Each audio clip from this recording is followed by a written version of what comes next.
Major League Baseball is trying to turn baseball into banana ball. And while I don't mind that at all, I say you can't half-ass it. You got to full-ass it. You can't just say we're going to do one of the banana ball rules, but not include the one that involves fans catching a foul ball as the last out of the game. But that is what our guy here, Rob Manfred, is trying to do. I called him Roger earlier because, you know, him and Roger Goodell kind of run together for me. But Rob Manfred discussed the idea on puck.news.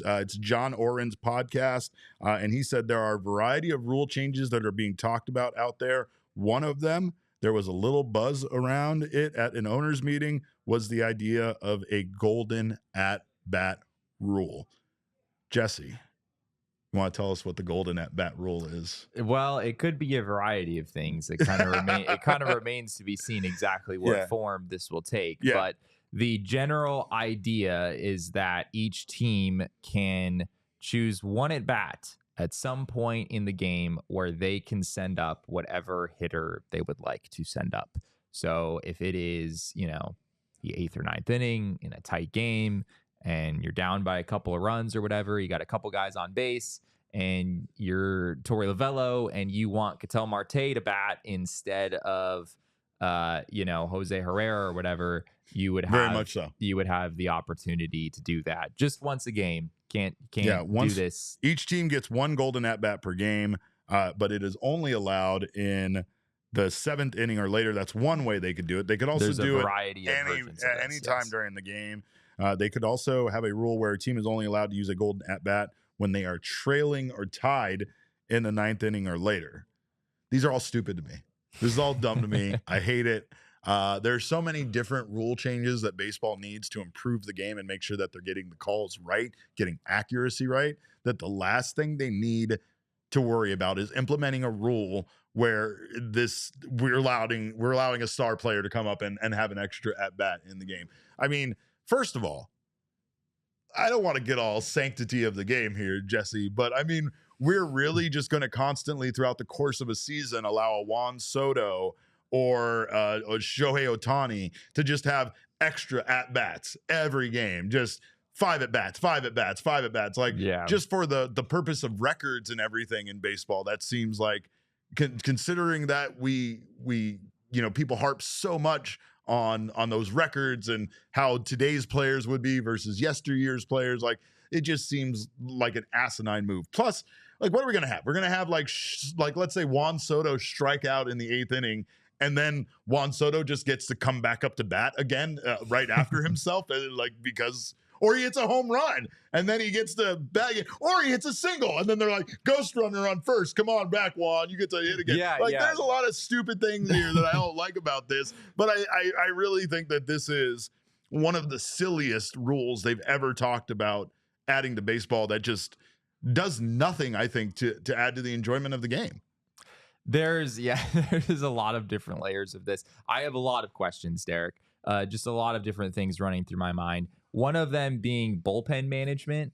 Like, managers are putting in a lot of effort every game into getting the exact matchups that they want. And it's going to kind of suck for them if like how as a manager would you change what you're doing in order to account for the fact that the opposing team might bring their best hitter to the plate at any moment? Right.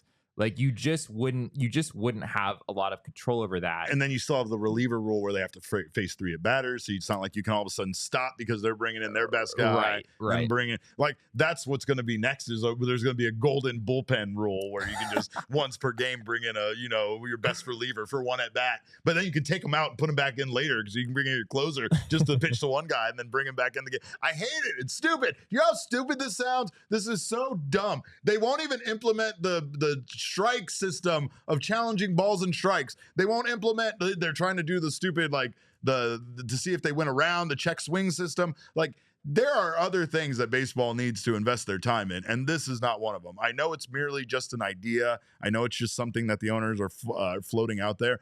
I am 100% sure that this decision is impacted by the popularity of the Savannah Bananas and the fact that they're expanding their league, and they're going to continue to expand as long as they stay as popular as they are. Those tickets for those games sell out in minutes.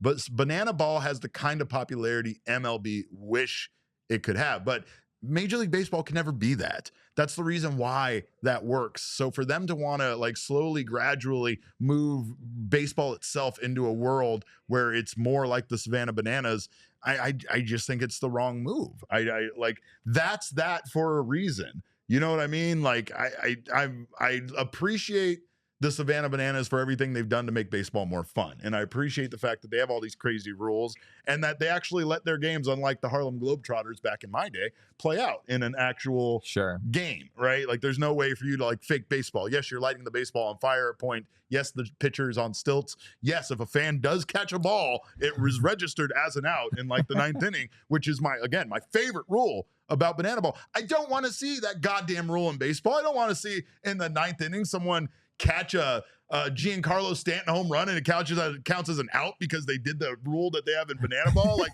there's a lot of crazy things there. I think it's safe to say that rule is probably I don't know, Jesse. It's a slippery slope. You start with one banana ball rule. Next thing you know, you've implemented all of them. You know, I don't know. But I do think one argument that you could make in favor of this rule is that in other sports, the biggest moments late in games are generally the best players are involved in those moments, right? In the NBA, you want the ball in the hands of your superstar player. In the NFL, like it's fundamentally different, right? Like Patrick Mahomes is going to be out there and is going to be running the show, you know, in a tight situation late in the game. In baseball, we don't necessarily always get that, right? Sometimes when you're down one run in the ninth inning, you've got 7, 8, 9 due up in the batting order. And it's like, well, that's not very exciting. But I mean, that doesn't feel great. I hated that about the pitching rule or pitchers not hitting anymore because I did feel like there was strategy in that. There was strategy in the way that you constructed your lineup. There was strategy in the fact that, like, yes, late in the game, that is why baseball has things like pinch hitters and pinch runners and things like that to bring in guys that could do that. Like, yeah, I get it. You can't bring in your guy from another position now to be the pinch hitter in this situation. And that's kind of what this rule is almost allowing for. Like, we want one pinch hitter in one situation and we want it to be able to be anybody on the team, right? And maybe, just maybe, if you phrased it a little differently and we're like, hey, we want to change the pinch hitter rules instead of being like, we're going to add the golden at bat. Like I might feel differently about it, but I don't. I hate it and I don't want this. I think that strategy in baseball is important, and I think it's a big part of why the game is the way that it is. I'm fine. I mean, there would be a lot of strategy in like, when do you use your golden at bat? Do you use it in the second inning when you have the bases loaded?